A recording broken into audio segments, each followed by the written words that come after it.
Bonjour Nora Bussini. Bonjour. Alors vous avez tenu le mardi 12 mai une conférence à l'amphithéâtre Jean Moulin à Périgueux.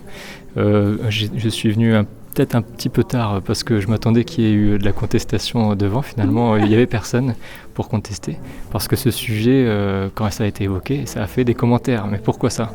Sur Facebook par exemple, sur les réseaux sociaux. Pourquoi le sujet que vous traitez dans votre conférence provoque du débat ? Mais je savais pas, c'est fou, moi qui pensais n'avoir aucun détracteur. Je plaisante évidemment, oui, de toute manière, il se passe pas une seule conférence publique sans que je ne doive être protégée, parce que j'ai des menaces caractérisées, j'ai dû déposer plainte, beaucoup d'insultes, puisque mes détracteurs estime que je mens et qu'il n'y a pas d'antisémitisme à l'ultra-gauche du spectre militant et à l'extrême-gauche du spectre politique. Voilà, parce que c'est le sujet, donc cette conférence s'appelle « Les nouveaux antisémites ». C'est ça, tout à fait, ça s'appelle « Les nouveaux antisémites » et qui est tiré de mon livre « Les nouveaux antisémites » qui est sorti en septembre 2025 aux éditions Albin Michel. Et qui sont-ils alors ? Alors, les nouveaux antisémites, finalement, ce que j'explique dans le livre, l'antisémitisme n'a rien de nouveau en tant que tel, puisqu'il appartient depuis tellement d'années, malheureusement, à l'extrême droite, mais c'est juste qu'on retrouve aussi les tropes antisémites présents à l'extrême droite, aussi maintenant du côté de l'extrême gauche, et dans les milieux militants, sous couvert d'une critique de la politique israélienne.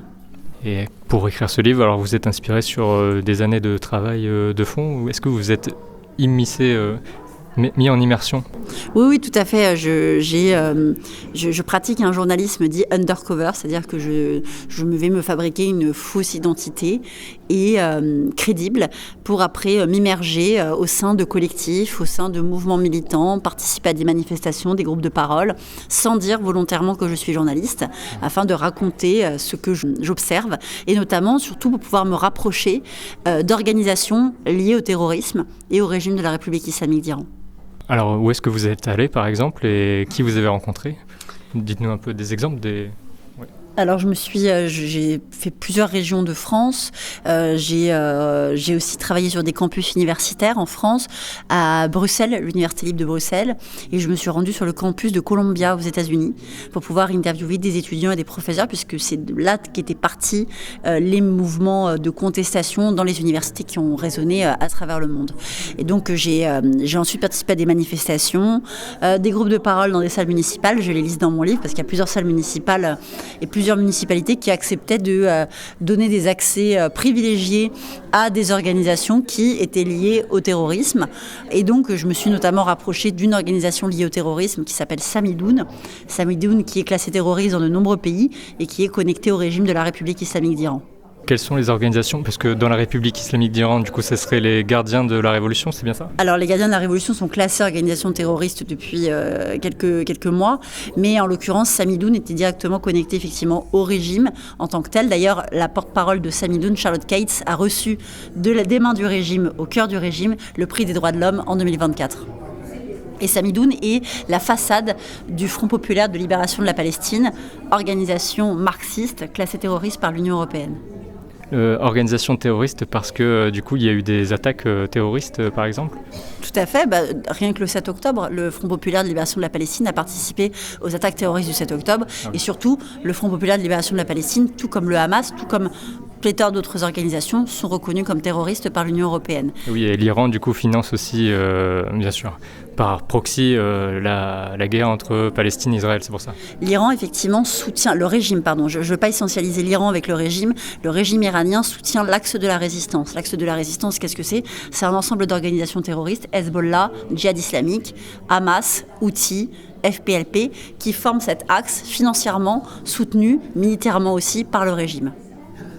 Et alors, qu'est-ce que vous pensez de l'argument qui dit que l'Iran s'est fait attaquer sans casus belli finalement ?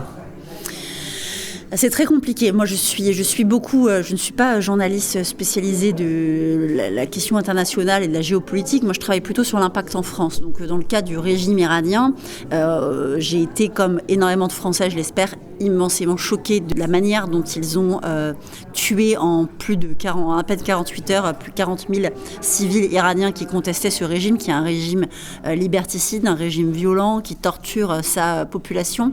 Donc aujourd'hui, il y a eu une attaque conjointe entre les États-Unis et Israël, attaque qui est critiquée évidemment par des militants que moi j'ai beaucoup côtoyés au nom de la question de l'impérialisme.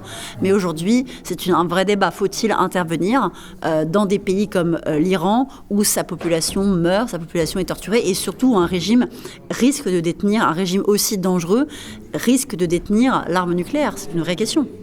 Qu'est-ce que vous pensez de l'avenir de ce conflit finalement, du coup ? Moi, c'est pas mon rôle de penser, je fais de l'investigation, mon rôle c'est plutôt d'enquêter. Aujourd'hui, en tout cas, on voit que l'Iran est affaibli, ce qui ne veut pas dire non plus que le régime est définitivement fichu. Et c'est l'espoir que va avoir la diaspora iranienne à travers le monde de pouvoir retourner enfin en Iran, pouvoir retrouver Téhéran, leur famille, etc. Tout n'est pas encore fait.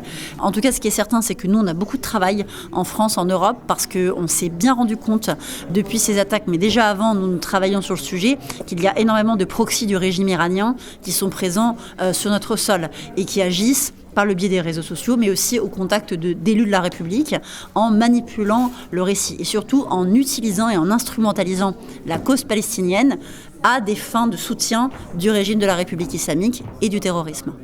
Vous pensez par exemple à du financement de mosquées ? Pas forcément. Dans le cadre du régime de la République islamique d'Iran, ça va être plutôt par le biais des réseaux sociaux, dans une volonté de déstabilisation de nos institutions démocratiques. On prend le cas par exemple de Marie Desfandiari, qui était une ressortissante iranienne qui animait un canal Telegram qui s'appelait Axe de la Résistance, canal sur lequel elle et son compagnon encourageaient à commettre des actes terroristes sur notre sol.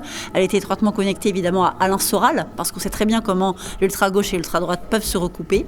Et Marie Desfandiari était effectivement une agente du régime de la République islamique et elle vient d'être renvoyée dans son pays après avoir été condamnée et nous avons pu enfin récupérer nos otages, Cécile Kohler et Jacques Paris. Bon, très bien, merci Nora Bussini. Merci à vous. Après l'interview avec Nora Bussini, il y a bien un petit groupe de personnes qui sont venues découvrir le sujet devant l'amphithéâtre Jean Moulin de la médiathèque de Périgueux. Madame. Ah, ça y était, voilà. Et il y a déjà altercation avec des personnes qui veulent arracher le drapeau palestinien. Non mais c'est incroyable ça. C'est incroyable. Mais ça prend des proportions phénoménales.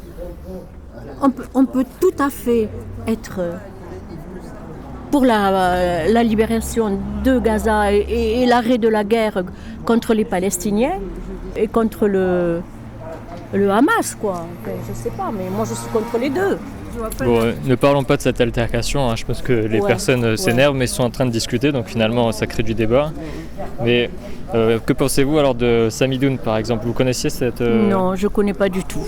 Donc Samidoun pour un réseau de solidarité des prisonniers en Israël, des prisonniers palestiniens. Ah, c'est un réseau de solidarité pour les Palestiniens qui sont prisonniers en Israël, c'est ça?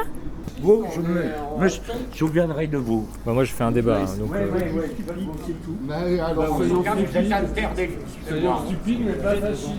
Ils vont pas nous laisser rentrer là du coup, j'ai l'impression. Hein. Alors bon, je ne sais pas qu'est-ce qu'elle met dans son bouquin, c'est difficile de parler de ça sans avoir lu ou écouté la conférence.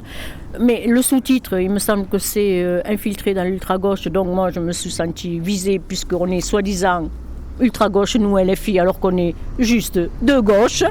Déjà, je voudrais l'affirmer et que je ne suis pas du tout antisémite et si ce parti était, enfin ce mouvement, était antisémite, je le quitterai tout de suite. J'ai jamais été ni raciste de rien du tout, ni de antisémite, mais je voudrais que ça s'arrête la guerre et qu'on arrête de tuer des Palestiniens, que ça fait 70 ans que ça dure quand même. Hein. Alors je sais pas de quel côté sont les terroristes, hein, parce que quand même 70 ans, hein, et ça continue en Cisjordanie, pas qu'à Gaza, et moi ça me révolte. Je suis désolée, depuis l'âge de 20 ans, je me bats pour la Palestine et c'est de pire en pire, alors je sais plus ce qu'il faut faire. Voilà. Eh bien, maintenant vous avez les éléments, renseignez-vous sur le sujet si vous voulez vous faire votre propre avis. Et voilà, merci de votre témoignage. À la fin de l'enregistrement, 2 voitures de police sont arrivées sur les lieux après cette altercation où une personne a voulu tirer le drapeau palestinien d'un des militants présents en dehors de la médiathèque. Ces personnes qui étaient en dehors de la médiathèque ne sont finalement pas rentrées dans celle-ci pour voir la conférence de Nora Bussini.